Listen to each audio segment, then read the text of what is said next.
All right, our live team coverage continues here on DC News Now, here in the DMV and across the country. Our Randy Bass is at Terminal 2 over at Reagan National Airport. Randy, you were in the car last time we spoke with you. You made your way.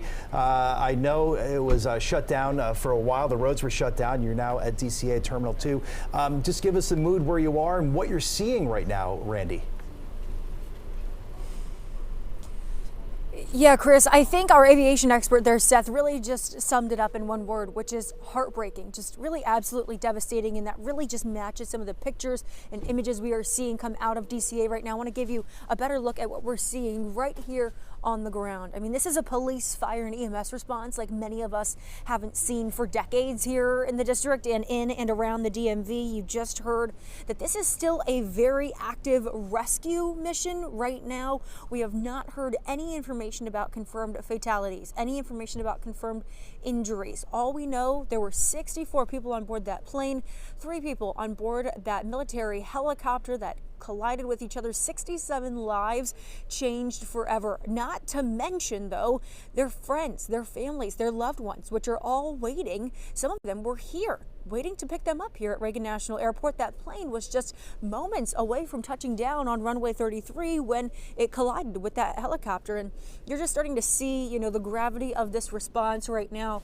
You're seeing police boats, fire boats. You are seeing federal response, state response, local response. Just about every agency in the DMV that you can think of, they are here on scene responding to this right now. Again, we heard from Fire Chief Don Donnelly not that long ago. He says units got here around 8:58 p.m.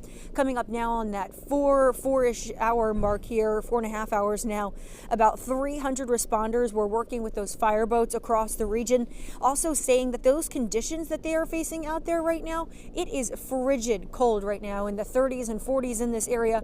Very, very chilly, and that is just making it exceptionally difficult for them to undertake what is already an incredibly difficult rescue operation. We did hear the Mayor Bowser say that those 2 aircraft, they are in the water. And so that just makes this already difficult rescue situation even that more challenging. She says they are going to work with American Airlines to share information back and forth as frequently as possible. The CEO of MWA, that is the Metropolitan Washington Airports Authority that oversees DCA and nearby Dulles Airport, saying that the families of those people who were on that plane, they are in a private area who are waiting with bated breath just to hear what may be, you know, where their loved ones may be, what may be going on with them, and what is their status. We're also hearing at this hour that the airport is likely to reopen in about 9.5 hours at 11 a.m. We heard from airport officials here who said that the airport is likely to resume flights. But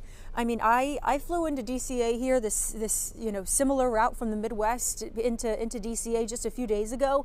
I can't imagine, you know, getting on a plane here tomorrow, just, you know, several hours after what is, you know, one of the greatest air tragedies we've seen in this area in decades. I mean, I can't imagine being somebody, you know, getting on that plane and trying to carry on and taking off from, you know, the runway right along the Potomac River as those rescue and recovery operations are still very much underway. And Chris and Mark, I heard you guys earlier, you know, asking Max and Ben what the mood is like, you know, what kind of vibes they're getting here at the airport and where Ben is on Dangerfield Island. We stepped into Terminal 2 here at the airport not that long ago, and it's just kind of a weird feeling in there, just very heavy. The air in there feels heavy.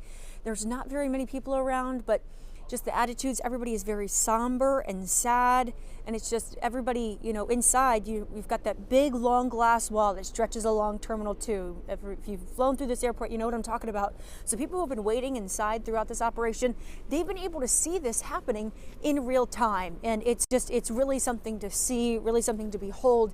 And every time, you know, you get a closer look at what's happening here, you really start to realize the human toll that's being taken here, and that's still fully yet to be realized. Guys? Well, Randy, you know, you talk about the human toll. Let's talk about 300 responders right now. We also have dive teams working in murky waters, cold waters. When you look out there, and I can only imagine, you know, when you're at the scene, as you are, what goes through your mind. But just what are your thoughts when you know that there are men and women out there, in some respects, risking their lives to save others in challenging conditions. Yeah, Mark, absolutely. And we, we thank our first responders often, of course, and they wake up and go to work every day not knowing what is ahead of them, knowing that they could find themselves in a life-threatening situation, very much like we are seeing right now. Those dive teams that are going down there, it is about 8 feet deep, so about the depth of a deep end of a pool. But imagine that when the water temperatures are in the maybe 30s and 40s there, and it is absolutely pitch black. Mind you, this happened again just a few minutes before 9 p.m. This is a typically very busy area of the DMV at that time. This is one of the busiest runways in America that has since been shut down and has now flooded with first responders who are here putting it all on the line just to find if there may be survivors. Again, we don't know at this point what that situation looks like. They have not given us any kind of information about injuries, survivors, anything like that. And those first responders have been out there for hours now on the scene, and they say they're going to stay out there as long as it takes.